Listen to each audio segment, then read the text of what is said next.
What's this? Is it a saxophone case or is it candy floss? Well, there's only one way to find out. Definitely not candy floss. Inside of this candy floss looking thing is an alto. And it's a King. And it's a King Voll True from 1928. So let's jump inside this case and have a look around what's going on in there. This little princess is happily wearing a pink outfit. Yep, that's definitely pink. Okay, you, come on, let's have a look inside. There she is. Nice and shiny. 1928. And it's got the front auxiliary F, which is really, really good to have. And look at this. I love that look. I absolutely love them dome keys. I don't know why. It's just a slightly different shape. I just think it looks great.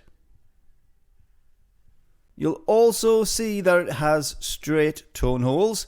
A lot of saxophones in this era had rolled tone holes or beveled, but this one was straight. So when I sneak around the corner just inside the bell, it's got this gold wash finish. I think it looks great. It might be a little bit hard to capture on camera because of the light reflections, but you can just see there the tinge of the gold in the bell. I think it looks really nice. So let's get this thing out of this case and set up. And there it is in its full glory, looking really shiny, really pretty. Well, it should, because I've just put a lot of work into it to make it look like this. I give it a good clean up. I went through it.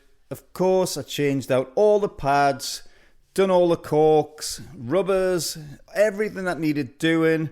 It was blitzed, absolutely blitzed, and put back into playing condition. There's the new neck cork on there. On the bow area, this is reinforced twice fold. You've got this regular bow guard that goes all the way around. Then you've got this extra bit in the middle, which looks like an ice skating blade, which gives extra support in case it gets whacked. And you'll also notice that it's got split bell keys. There's your low B flat key. And there's the low B key. I really like the wired keyguard look. In fact, slight diversion of topic here. I like these so much that I'm getting some made for my tenor. I think they just look really classy. It's got this nice matte finish. You can see it going all the way down the bow there. And there he is. There's the blurry fool who's filming this. Look at that. Maybe it's better that I'm blurred out. You don't have to see my stupid head. Where my thumb's wiggling around frantically, you'll see this little auxiliary key. When you press E, it goes down like this. They don't do that anymore on saxophones. This thumb rest is what I'd say a little bit lower than what I'm used to, but it's still quite comfortable. I guess people had smaller hands then. I mean, people were literally smaller 100 years ago, so it makes sense. Where my finger's wiggling at is this G sharp key. There you go. G sharp. And if I spin the saxophone round, you have this extra key in the middle here, which is your trill G sharp. So when you're playing G sharp, you can use this to trill. I guess that was kind of popular back then. And the F sharp at the back is like this teardrop style there. It's pretty comfortable, does the job great.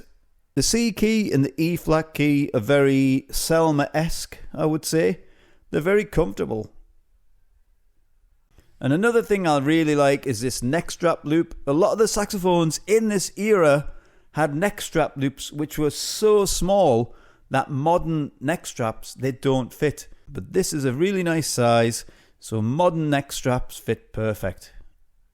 Hello you, look at you wiggling like this. Look at you wiggling. And when you press the octave key, you've got this really interesting system going on. Look at that. How nice is that?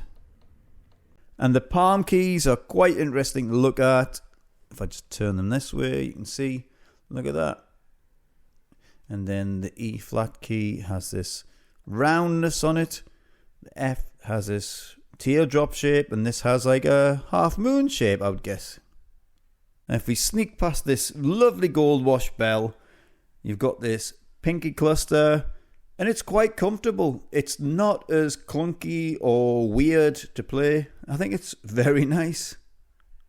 King, made by the HN White Co. Clev D.O. In other words, Cleveland, Ohio, if you didn't work that out already. And I think the shininess of this crest at the front, or the floral engraving, or whatever you want to call it, against the matte finish of the body just looks so nice. I find this to be one pretty little alto. Now look at that. But the most important thing is not how it looks. And for this demo, I'm going to be using this SE Electronics microphone. The model is the Magneto. And yes, it's purpley pink, just like this.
So you've seen the alto close-up, and now you've just heard the alto close-up. Well, close-up on the video, I should say.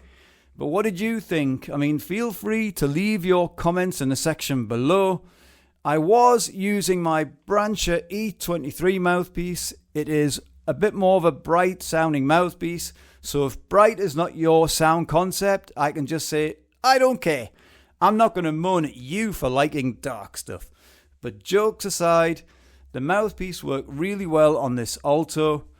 And a little mini disclaimer, I had around about half an hour or so noodling around on this, just so I get used to the key work, the layout, the intonation, the tuning with my embouchure, my throat, all them sort of things that you do when you jump to older horns.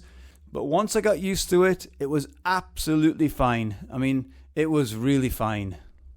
And when I was playing it, it almost felt alive under the fingers. I could feel the resonance and the vibration and all the positive things when you're playing a saxophone. So this was absolutely fun as hell to play. So my overall experience on this alto after warming up with it was very positive. The sound was fantastic. The key work is not so bad at all. I think of it like driving a different car than what you used to, and small adjustments, and then you're okay after a while. It doesn't feel neutral or bland or dull. It just has a lot of character, and that's all I want in a horn, is a horn with nice character. And just to add, this thing has been sitting amongst a whole stash of saxophones which are waiting to get overhauled. The saddest part is that this could have been overhauled and fixed up about 5 years ago, but life caught up and now I finally got to it, so better late than never. But that's just what I think about this alto. And if you've enjoyed this video, you can do me one big favour, and it won't cost you anything, and it makes me smile. So you get your finger, wiggle it around, click it on the like button, and if you want to subscribe, that's also free. So if you can do that for me, I would really appreciate it. So with that said, I want to wish you lot a fantastic day. I'm going to go and enjoy this little alto. Have a good day. Bye bye.